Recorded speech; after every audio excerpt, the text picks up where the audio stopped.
పండగలప్పుడు పచ్చి కొబ్బరి మిగులుతూ ఉంటుంది కదా, ఆ మిగిలిన పచ్చి కొబ్బరిని వేస్ట్ చేయకుండా అన్నంలోకి అలాగే టిఫిన్స్లోకి ఎంతో రుచికరంగా ఉండేటువంటి కమ్మనైన కొబ్బరి కారాన్ని ఏ విధంగా తయారు చేసుకోవాలో చూద్దాం రండి.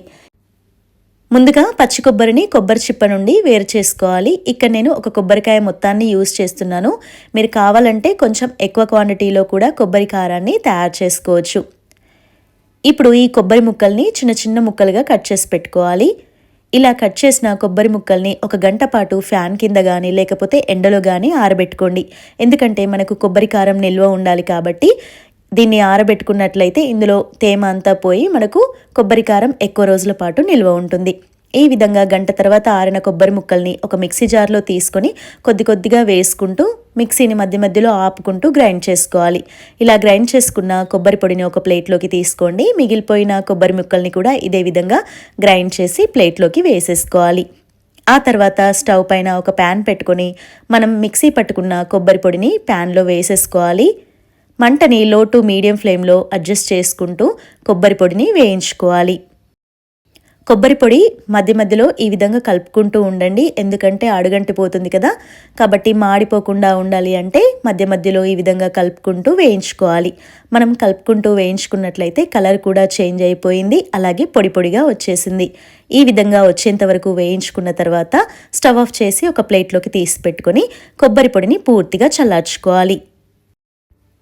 ఇప్పుడు అదే ప్యాన్ని స్టవ్ పైన పెట్టుకొని 2 టేబుల్ స్పూన్ల నూనె వేసుకోండి. నూనె వేడెక్కిన తర్వాత ఒక 10 ఎండుమిర్చిని ఈ విధంగా తుంచి వేసుకోవాలి. ఎండుమిర్చిని కొద్దిగా వేయించుకున్న తర్వాత ఇందులోకి 1/2 కప్పు నువ్వులు అలాగే 1 స్పూన్ ధనియాలు వేసుకోవాలి. ధనియాలు అలాగే నువ్వుల్ని కాస్త వేయించుకోవాలి. ఇవి కొంచెం వేగిన తర్వాత 1/2 కప్పు పుట్నాల పప్పు అలాగే 1 టీ స్పూన్ జీలకర్ర వేసుకొని వీటిని కూడా కాస్త వేయించుకుంటే సరిపోతుంది. ఇప్పుడు ఇందులోకి చిన్న నిమ్మకాయ సైజ్ అంతా చింతపండు కూడా వేసుకొని మళ్ళీ ఒక్కసారి వేయించుకోండి. చింతపండుని మరీ ఎక్కువసేపు వేయించాల్సిన అవసరం లేదు. కొంచెం వేగిన తర్వాత స్టవ్ ఆఫ్ చేసేసుకోండి. దీన్ని పూర్తిగా చల్లార్చుకోవాలి. ఈ చల్లారిన ఎండుమిర్చి మిశ్రమాన్ని మిక్సీ జార్లోకి తీసుకొని రుచికి సరిపడినంత ఉప్పు వేసుకొని గ్రైండ్ చేసుకోవాలి. మెత్తగా ఉండేటట్టుగా గ్రైండ్ చేసుకోండి. ఈ విధంగా గ్రైండ్ చేసుకున్న తర్వాత మనం ఇంతకుముందే వేయించి చల్లారబెట్టుకున్న కొబ్బరి పొడి కూడా మొత్తం వేసేసుకోండి. ఇప్పుడు ఇందులోకి 10 నుంచి 12 వెల్లుల్లి రెబ్బలు కూడా వేసుకోవాలి. ఇలా వెల్లుల్లి వేసుకున్న తర్వాత ఒకసారి కలుపుకోండి.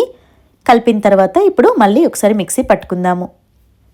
చూడండి, మనకు కొబ్బరి కారం అయితే రెడీ అయిపోయింది. చాలా పొడి పొడిగా వచ్చింది కదా. ఇప్పుడు దీనికి పోపు పెట్టుకున్నామంటే మనకు కొబ్బరి కారం రెడీ అయిపోతుంది. పోపు కోసం స్టవ్ పైన ప్యాన్ పెట్టుకొని ఒక 2 టేబుల్ స్పూన్ల నూనె వేసుకోండి. నూనె వేడెక్కిన తర్వాత ఆవాలు జీలకర్ర వేసుకోవాలి. ఆ తర్వాత గుప్పెడంత కరివేపాకు కూడా వేసుకొని బాగా ఫ్రై చేసేసుకోండి. ఇప్పుడు స్టవ్ ఆఫ్ చేసిన తర్వాత కొద్దిగా పసుపు వేసుకోవాలి.